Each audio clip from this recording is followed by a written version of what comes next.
Let us start the numerical on principal stresses.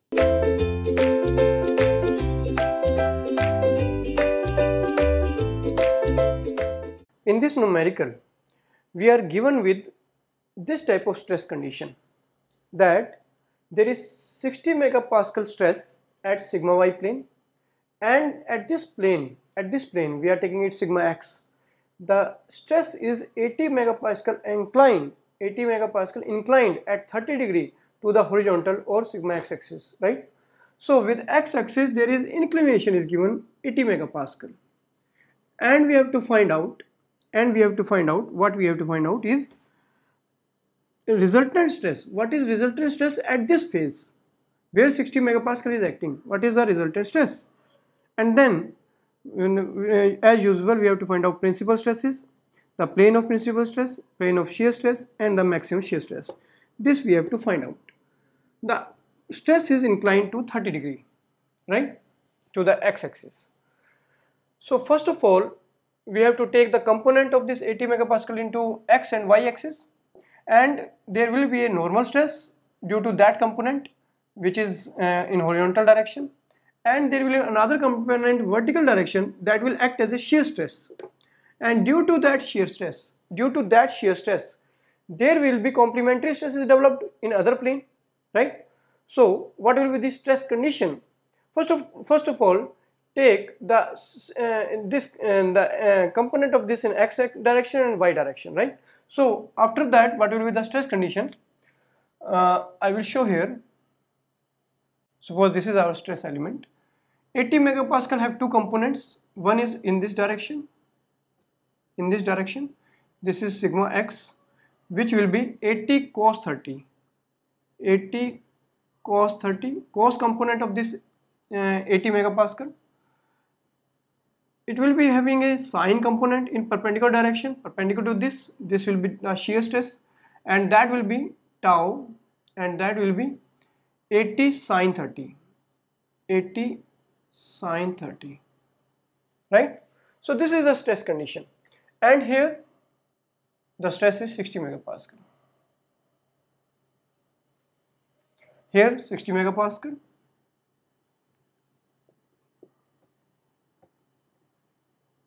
This is our sigma y,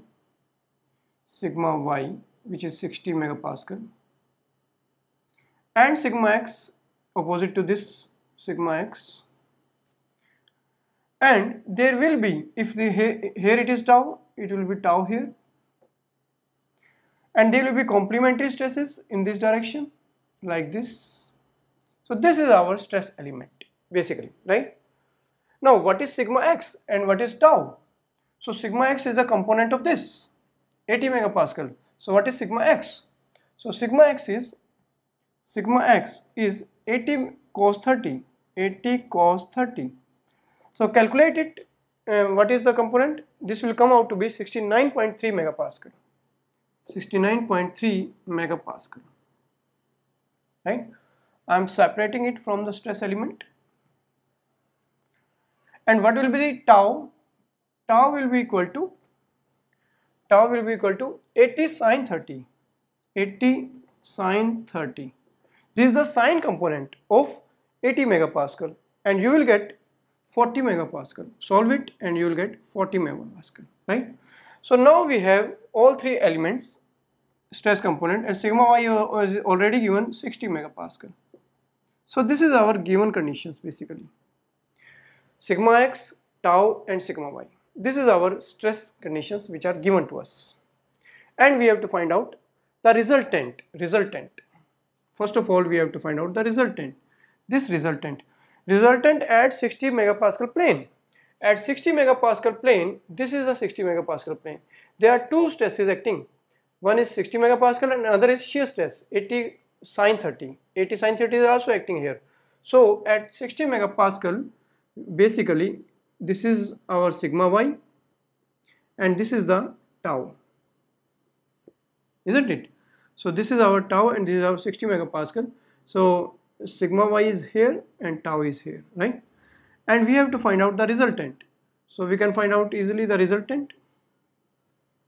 This is our resultant, sigma r. right? And what is sigma r? This will be under the root sigma y square plus tau square, sigma y square plus tau square. So at this phase, sigma y phase, the resultant stress will be sigma r equal to sigma y square plus tau square. And what will be sigma r? Solve it, you will get the answer. Sigma y we know 60 and tau we know 80 sine 30, which is 40 square. Use calculator, solve it, try to solve it, and you will get the answer as 72.1 megapascal. So you will get the answer is 72.1 megapascal. So this is one of the answer, right? Next is finding principal stresses sigma 1 and sigma 2. So try to solve it, sigma 1 and sigma 2. So how to get sigma 1 and sigma 2? Directly we can use formula because we have all the stress components now. So we can directly use formula, this formula. So sigma 1 sigma 2 will be equal to sigma x plus sigma y by 2. Sigma x is 69.3. 69.3 plus sigma y is 60 by 2 plus minus under the root sigma x minus sigma y whole square plus tau square. So under the root sigma x minus sigma y by 2 whole square plus tau square.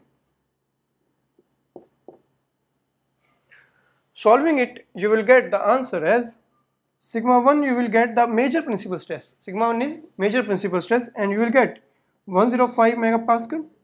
You have to use plus sign for that. And for sigma 2, minor principal stress, you will use the minus sign and you will get the lower value, that is 24.4 megapascal. So you will get these values, major principal stress and minor principal stress, right? Next our is to find out the principal plane theta p, tan 2 theta p. So how you will find out? Put the value here, tan 2 theta p, and you will get the answer, tan 2 theta p. So what the value we will get? Tan 2 theta p is, I am separating it, tan 2 theta p will be equal to 2 tau by sigma x minus sigma y. So plus minus 2 tau. Tau is 40 megapascal by sigma x minus sigma y. What is sigma x?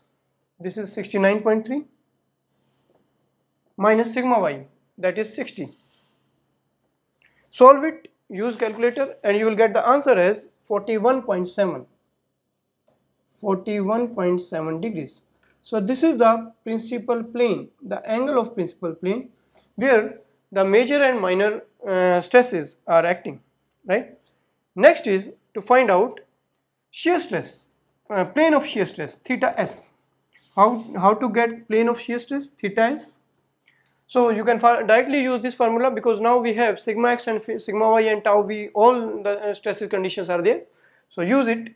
So tan 2 theta s will be equal to minus sigma x minus sigma y, and this is 69.3 minus sigma y is 60 divided by 2 tau. So 2 multiplied by tau is 40 megapascal, so 40. Solve it and you will get the value of theta s, the plane where the maximum shear stress is acting, and you will get the answer minus 3.31. So solving it, you will get the answer as minus 3.31. So theta s will be equal to minus 3.31 degrees. This is one more answer of this question. This is another answer of this question, right? So this is the answer. And the last is sigma t max, the maximum shear stress, the value of maximum shear stress at this plane. So we have direct formula for that, sigma t max. So you will get sigma t max as plus minus under the root plus minus under the root sigma x minus sigma y by 2 whole square. Sigma x minus sigma y by 2 whole square. So this thing 69.3 minus 60, 69.3 minus 60 by 2 whole square plus tau square, plus tau square. So you will get the answer, the stress, the maximum shear stress, that will be 40.3 megapascal. So you will get 40.3 megapascal. This is the last answer of this question. So basically twist was that the stress was inclined to the horizontal, and due to this inclination of the stress which is applied, there is shear stress developed. We have two components, normal stress as well as shear stress, and then the process is as usual as we are going in previous numericals.